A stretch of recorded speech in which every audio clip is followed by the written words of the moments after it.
Hello fellow collectors and welcome to Long's Toys. Today we are taking a look at two monster figures from the Power Rangers Lightning Collection. We have Mighty Morphin Pumpkin Wrapper and Mighty Morphin King Sphinx.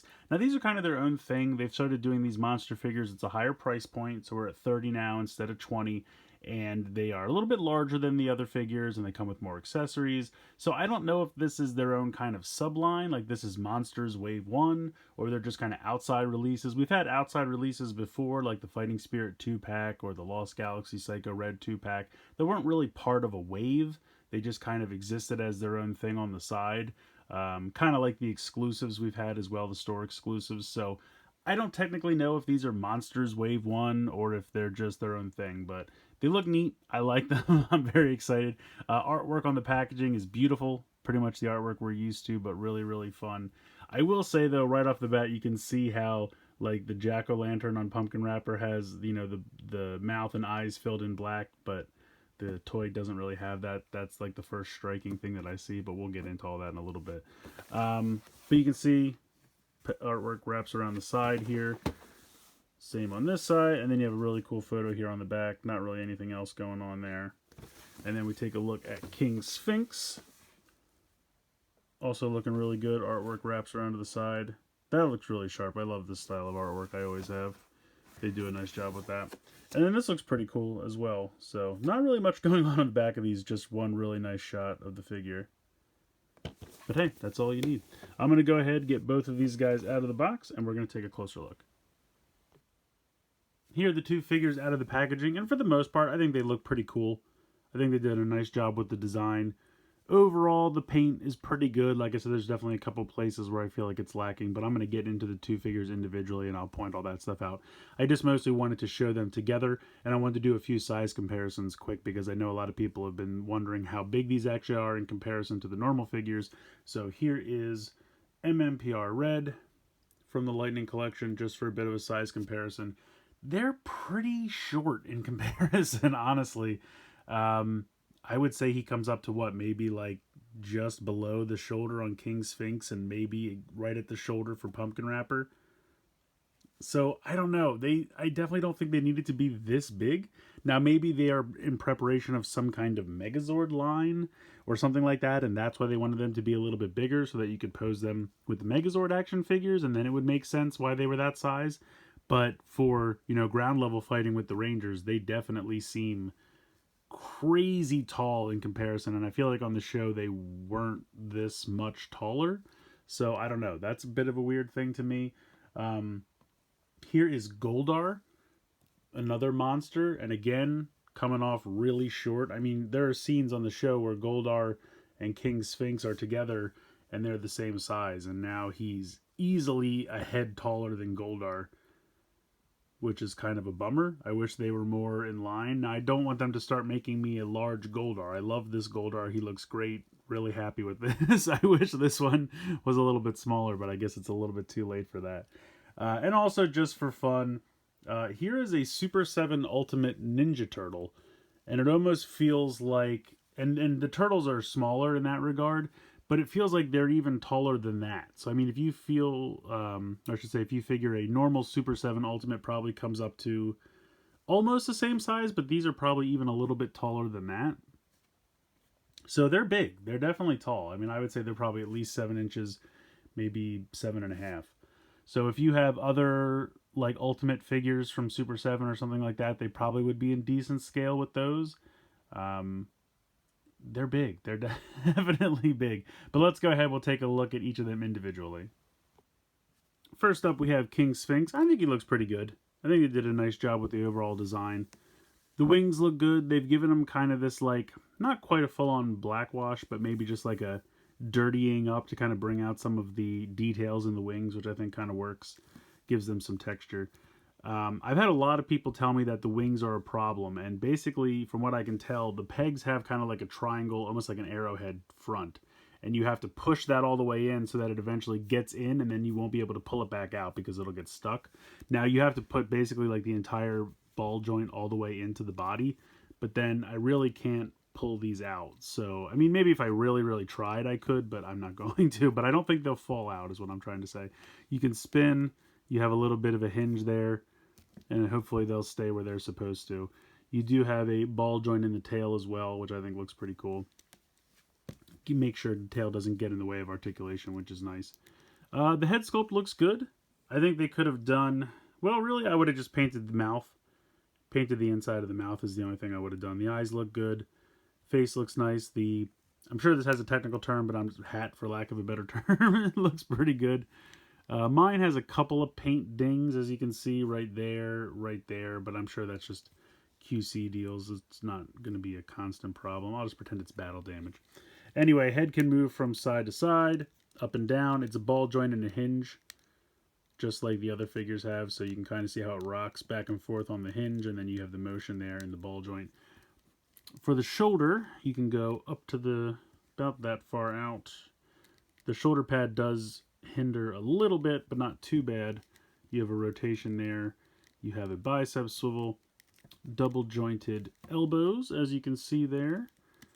Moving them all around. You have a wrist swivel as well as a hinge. You can see the hinge there, and he does come with some alternate hands that I'll show you in a moment. Nice paint applications on the chest here. The torso has that kind of ball joint thing going on there. And then he's got a mighty ab crunch. I mean, that is a really, really big ab crunch because he is a really big boy. You do have nice hip movement. Does he have a side to side? I don't think he has a side to side in the waist. At least I'm not noticing that he does. No, it doesn't feel like it. He has the torso and he has the ab crunch. For the hip, you can kick out pretty far, out to the side. Nothing to the back because he's got a butt flap. You do have a thigh swivel, which is a little tight on mine, but you can get it to move. And then you have double jointed knees, which are pretty solid, as you can see there. And then down here at the foot, you have a swivel above the ankle. Then you have the hinge in the ankle, and then you also have the side to side in the ankle. So a lot of like lower leg articulation. But yeah, he looks pretty good. Honestly, like I said, the only thing I would change is I would have filled in the mouth with some black paint. But I've seen people do that themselves, and it looks pretty good. I mean, yes, you shouldn't have to paint your own figures, but if you wanted to... I mean, I can live without it. I don't think it's a huge problem. I just think it would have really popped to paint in the mouth. But, you know, at the end of the day, I still think he looks pretty good without it. And if you want to customize it yourself, you can, but you don't have to. By no means does the figure 100% need it. I just think it would have looked nice.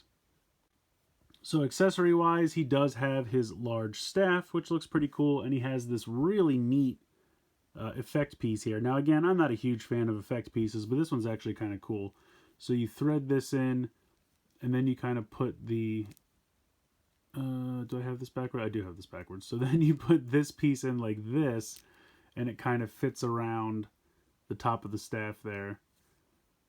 Maybe I put it too far. Well, you can position it however you like, but you can see he's got this kind of crazy energy field around the staff, which looks pretty cool. Otherwise, you can just put this in his hand. Shouldn't be too difficult.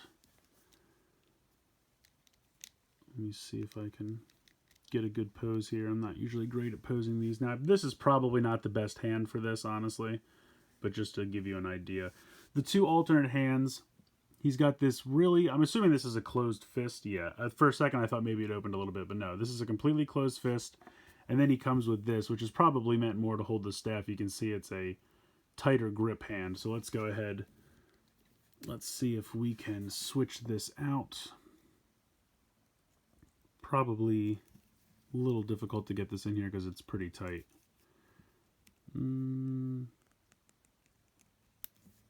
There we go. So yeah, that's a much better grip. So let's go ahead and pop this hand out. We'll see how this goes. Should be fairly easy. Yeah, there you go. That's not too bad. And then just pop this one in. Not too shabby whatsoever. Let me zoom out of here so you're not just looking at his abdomen. But yeah, there we go. I mean, honestly, I think he looks pretty good. He holds the staff well. I mean, he has a really nice grip on that. The wings look good. The paint applications look good. Let me see if I can... There we go. Yeah, he's good. I like him. Again, do I think he needed to be this big? No. I think he could have been the same size as the other figures, and then he would have been more in scale with Goldar and the Rangers. But if they're going for larger figures for a monster line, I think he looks good. I think paint applications are good, articulation's great. Knock on wood, I haven't had the same problem with the wings I've heard other people say. Holds the staff well. The effect piece is kind of cool. Yeah, overall, I'm pretty happy with him. Up next, we have Pumpkin Wrapper, which I'm sure is the one that most people are more excited about. He's kind of become something of a fan favorite. I think he looks good. Honestly, I think they did a pretty good job. I do really wish that the mouth and the eyes were painted filled in black, very much like King Sphinx mouth. I think it would have just made that pop a little bit more. And again, I've had it pointed out to me that if you go back and look at the original suit, he did not have it, so they're trying to be consistent. And if that's the case, okay, I get it. I just personally would have liked it to be filled in. But again, if you want to fill it in yourself, you can. You don't have to. I mean, the figure's still cool without it. I just think it would pop a lot more if it was filled in. Head is on a ball joint, as you can see, moves all around like so. It's a little tight, but once you move it around a little bit, it loosens up. Shoulders are a little loose on mine. You have a hinge here as well as a swivel. Now, obviously, it's going to be hindered a little bit by his kind of collar piece, I guess we'll call it. You do have a bicep swivel, double jointed elbows, like so. You have hand swivel and a hinge. You have the torso ball joint. You have an ab crunch, which is a little weirdly tight on mine. I don't want to break it, but let's see. There we go. You can hear it really click. There we go. As far as the hip goes, kick really far front and kick pretty decently to the side as well. Again, butt flaps, so nothing to the back. You have a thigh swivel there, double jointed knees, which work really well. Then you have a boot swivel. You have a hinge in the ankle, and then you have side to side in the foot as well. Now, he's got some pretty giant feet. I'm assuming that's because his head makes him very top heavy. So I feel like they gave him the large feet in an effort to hope that it will keep him from falling over. It works sometimes. You really have to find the balance with this guy because he is very top heavy. So you just have to make sure you find the balance, and then it shouldn't be an issue. But yeah, he's fun. I like him. I think he looks good. Again, did he need to be this big? Probably not. I think this one especially would have been fine being the same size as the Rangers, but it is what it is. Now, as far as accessories, he comes with a ton. So let's take a look at this crazy effect piece, which is meant to link onto his hand, and you can see that this is a nice big opening here on the end, and that's because he comes with 3 pumpkins, and you can see that they have spots to connect over top of neck joints of other figures, because if you remember on the show, he would throw the pumpkins and they would connect on top of the Rangers' heads, or he had his own special putties, and so that they would have pumpkin heads instead, so you can replicate all of that. You get 3 of these, which is very, very cool, but you can also feed these in here and then connect this to his hand. Now, I don't know how this is going to work as far as being ridiculously top heavy and whatnot, but you can simulate that he's kind of like throwing the pumpkin, you know, that's how he's kind of launching it at someone. So I think that's pretty cool. And you can pose that however you like, but I'm sure if I try to do that right now, he's going to fall right over. You also have some vine accessories. So I'm assuming this is some kind of like whip. I'm not sure if he holds this piece and this goes out, or if this like hooks over and he's going to hit someone with that. But then you also have this like vine lasso, which I think is pretty cool. So if we like once again bring in MMPR red, you could have this boom, vine grabs around him, which I think is really cool. And of course, you know, I got to try this. So let me try this. So there you go. I ended up doing it off camera just because it's a little difficult. Popping the heads off the figures is easy, but when you go to put the pumpkin heads on, the hinge that the ball joint for the neck is on tends to want to kind of go to one side or the other, so you kind of have to hold it with 2 hands and then make sure you get it on. But once you do, they look great. I love the putties with the crazy pumpkins, and it's just a ball joint. You can kind of see how it works underneath there. Now that's the hinge, and then this thing is just on the ball joint, but that's absolutely fantastic. You got the pumpkin head putties, and then you can also put it on the Rangers as well. So he has thrown a pumpkin at the Red Ranger, and now he can't see, so he's going to have a difficult time fighting. But that's fantastic. It's such an awesome accessory, and I still have another one right here. Really, really happy they included those. They're a ton of fun. They're right out of the episode, so 100% makes sense to include them. And you could even, you know, army build some more putties and give Pumpkin Wrapper here his own army of pumpkin putties. Very, very cool. Love that. He also comes with some alternate hands. You have a closed fist, and then you have kind of a little bit more open hand. Again, he doesn't really have a ton. I mean, with these kinds of things, if you want to have him hold on to these, I don't think he needs any special hand configuration. I mean, you can just kind of put these in the hand, something like this, and just kind of hope that it stays. I mean, let's be honest, unless you have some kind of stand or something, this is not just going to naturally hang off of the hand like this, because it's going to get too heavy, and gravity over time is going to make it fall down. But I still think it's really fun that they included all these accessories. Pumpkin Wrapper comes with a ton of accessories, but the pumpkin heads are definitely my favorite. Overall, I think Pumpkin Wrapper is a lot of fun. I really wish that they filled in the mouth and the eyes on the jack-o'-lantern, but other than that, he's pretty great. I think these guys are pretty fun. They're not perfect, but I definitely like them. I don't think they needed to be this big. I still don't really understand why they're so much bigger than all the rest of the figures. I would have liked it if they were more in scale, especially King Sphinx with Goldar, Pumpkin Wrapper with the Rangers and the Putties. I just wish they were normal size. They could have put them in the regular waves. Now, maybe they already had the waves planned out and they wanted to get these out, and this was a way that they could kind of release them as like a subline. But you could still do a monster subline, do a monster side wave, and have them be normal size. I don't mind the price. It's not the price. I'll pay a little bit more. Like if they made these the same size but gave us a little bit more paint applications, a little bit more accessories, and say made them 25, even 30 still, if they were really decked out, I wouldn't have a problem with it. I really wouldn't. Just upscaling them for no reason doesn't make sense to me. Like, yes, you wanted to make them more expensive, so you just made them slightly bigger.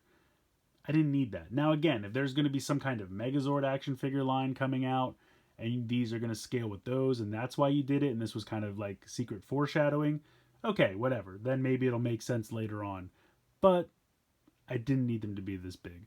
Obviously, I think they look pretty good for the most part. You know, there's a couple more paint applications I would have added. I mentioned the jack-o'-lantern mouth and eyes, the mouth for King Sphinx.